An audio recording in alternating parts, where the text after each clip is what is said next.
Hiya folks, it's absolutely freezing outside, Sharon. Feel them hands, baby. Oh my good God, where have they been? In here. And that's inside, you know what it's like outside. Anyway, we thought we'd bring something a little bit different for today.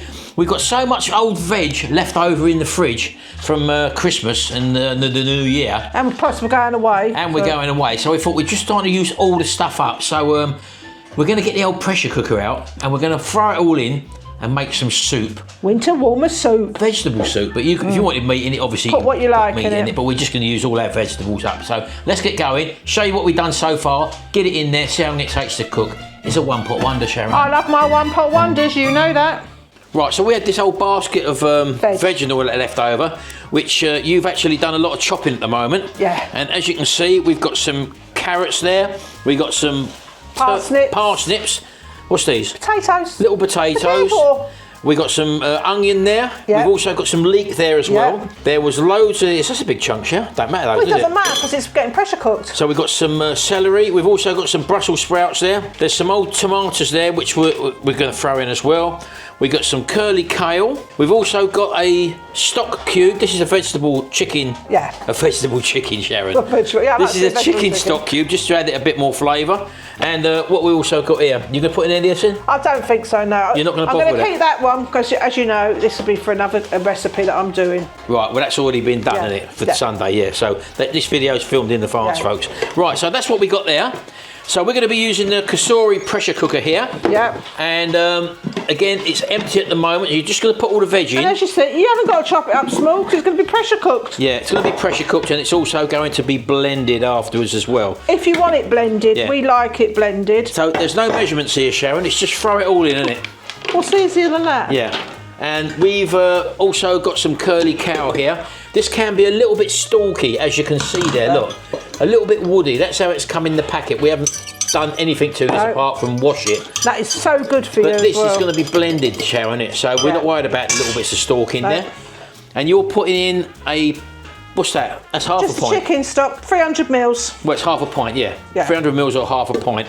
Because you do need a liquid when you pressure cook stuff, folks. And you may think that's not enough liquid, but all the juices is going to come out of these vegetables. Yeah, so line your 2 dots up on this Cosori one, and then we're going to press the pressure cook button. We're going to take the keep warm function off. We're not interested in that. It's on high pressure, and we're going to set it for how long? Do you know what? We'll go 15 minutes. 15 minutes? Yeah. 15 minutes, and just literally hit the start button. Now, if you was to warm that stock up, and have boiling water. I did, so the stock cube dissolved. The preparation or preheating time would take a hell of a lot quicker. Yeah. So otherwise, if it's stone cold water you put in there... That takes about a good 10 minutes for the pressure to build up. So we've not seasoned it at all, apart from the stock cube. No, I will do that at the end. We can do that after it's been blended. Listen to him, look. It's everybody's favourite, the pest. Look, here he is. He wants his dinner. Yeah, that's what he picks his bowl up. Look, he puts his paw in it so that he can pick it up. And he's forever walking around with his bowl. Dougal, you don't do that, Dougal, do you? You're a good boy. I do. Look at him, look, over there, look. Yeah, you. That's your Dougal. He's a good boy, isn't he? Dougal and Merlin, by the way, wish you Happy New Year. Yes, they got lots of comments and pictures of other doggies on there, on my Cosori site on Facebook, so thank you for that. And I did enjoy seeing all these beautiful dogs. Now, obviously, if you wanted to have crusty bread with this, it would be fantastic with some lovely thick butter on it. Well, I'm actually going to make a loaf very shortly for my brother. Yeah, because her brother's coming up, but we won't be eating it because we're off for the carbs at the moment. So, I mean, there's loads you can add to this.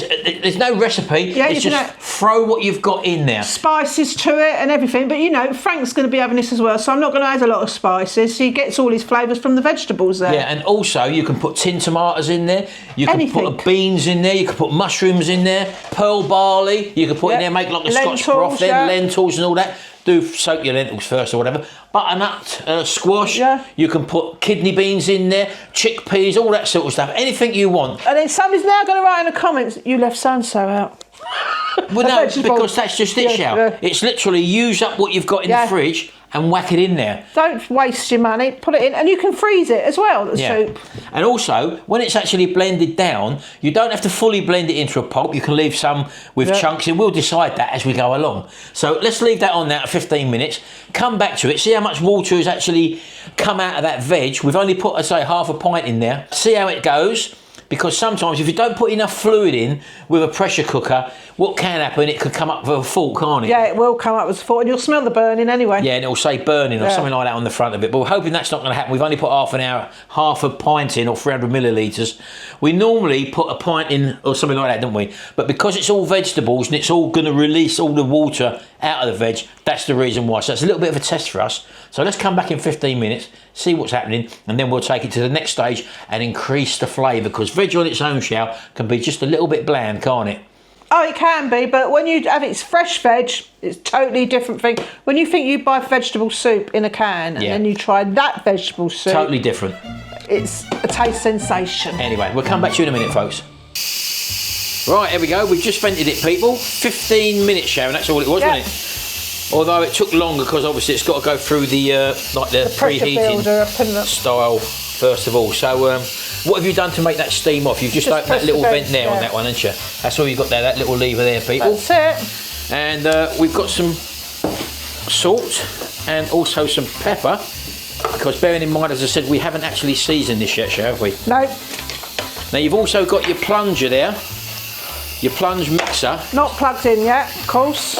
It's just a simple one, but something we use on a regular basis when you're making soup. That's it. And we're just waiting for that little pip to go down there on this type of pressure cooker. Now these are great value for money, folks. If you haven't got one of these, or you're frightened of using it, as so many people are, from using one. I was one of them people. From the 1980s or even before in the 70s, when you used to put them on your cooker and put a flame underneath them, and the pressure used to build up and up and up. This is nothing like that, is it? No, nothing. These are so simple now. Now we'll leave a link in the description below for this one. I think it's about £85, which is great value for money. I think it's an absolute bargain.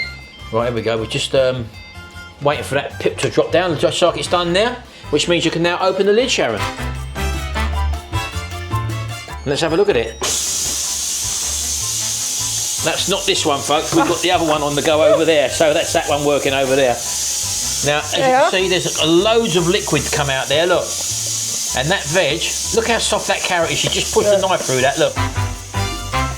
And you notice we're using the wooden spoon here, so use something which isn't metallic, because obviously you don't want to ruin the non-stick on there. So we're just going to add some salt and pepper. This is, to say, Himalayan pink salt. We'll put plenty of that in, because veg on its own is a bit bland, Sharon, isn't it? Yeah. So put plenty of pepper in. Don't forget we can add some more afterwards once we taste it. And then put a bit of cream in it as well, for people that like cream. But first of all, can we just take a look at one of them stalks there, Shell? Get one of them out. Oh.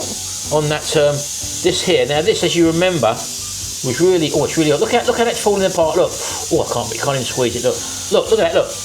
Just fell apart. That's why it might seem woody, but after it's been pressure cooked, it goes down really, really well. Okay, Shell? Let's take that out for you. You're going to blend it in there, yeah? I'll take out that bit there. Yeah, because we won't need that anymore. Just going to put a cloth underneath that to stop it moving about, people. And also not damage your workshop as well, Sharon.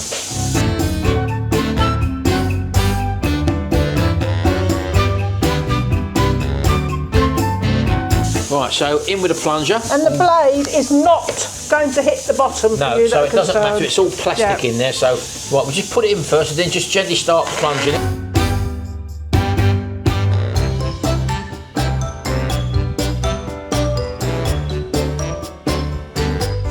We get quite a large spoon here. And let's have a look at the consistency. So if we just lift that up, look, we don't want it to go too smooth. As you can see, there's some nice lumps in there already. There's still got some chunky bits in there, like the carrot there, as you can see, and whatever. So do you want to just have a little taste of that, Shell? Just have a little, see what you think of it. It's going to be red hot, so you might find it might need some more seasoning. So you just test it as you go along. Oh my God, that's nice, just like that. Just like that. You can taste all the vegetables. You honestly can. Right, let's have a little go then. Oh, yeah. I think it could do with just a little bit pecky of a little bit more pepper, a little bit pepper in it. Now, what we've got to remember is we're doing this for someone who doesn't like a lot of spice. So we're just going to put a little bit more. But then you could add the pepper in your own bowl. Yeah, that's right, yeah. You know, when you want a soup which is lovely seasoned, but to be honest with you, that tastes absolutely superb. So you come in here, Shell, just have a little go. Anyone can do this, even I can do it, folks. Look, come near us, Shell. stir and plunge, stir and plunge. And I don't think it needs any more than that, Shell. See, also, you know, when you see that, you'd think, oh, that needs thickening. Yeah. But you just wait till you puree your veg. That, and then... my friends, is a superb winter warmer, home-cooked soup in 15 minutes in a pressure cooker. Just using stuff which normally you'd throw away because it will go off. Absolutely superb. Better flavour than any of your tin soups. That is fresh veg in a pressure cooker. I wish now that I had a tin of normal vegetable soup for you to compare. Looks. There is no comparison. No. So there we go, people. Easily made soup in the pressure cooker, done in no time, full of flavour. We can't taste it anymore. We just had a taste of it when we love it, but we're not eating that. So we've cooked that for Charlotte. She wants some homemade chunky soup today, and I think there's some bread there with some lovely Kerrygold butter on it as well, which she'll be having with that as well. Yeah. Anyway, so simple to do, folks. Just throw stuff in the pressure cooker. It all dissolves down. You saw how stalky and woody that broccoli or them cow florets were. Yeah. Absolutely fantastic, and this is the only way. In fact, I'd like soup now after I've seen that. So would I. Give it a go. And the link for the pressure cooker will be just below this video, folks. It'll probably be one of your best investments because you ain't really got to know how to cook, how to put stuff in there. As long as you can peel veg, chop veg, put it in there, add a stock cube, blend it, add some cream if you want and now. And it will get the toughest of meat tender, believe me. Absolutely fantastic, yeah. Put it on for about 30 minutes if you're doing a tough bit of meat. And you'll find out it will be tender and it will dissolve in your mouth, even if it's tough, if you cook it the conventional way. That's the beauty of a pressure cooker. Thanks very much. We'll see you in the next video, and until then, bye. Bye for now.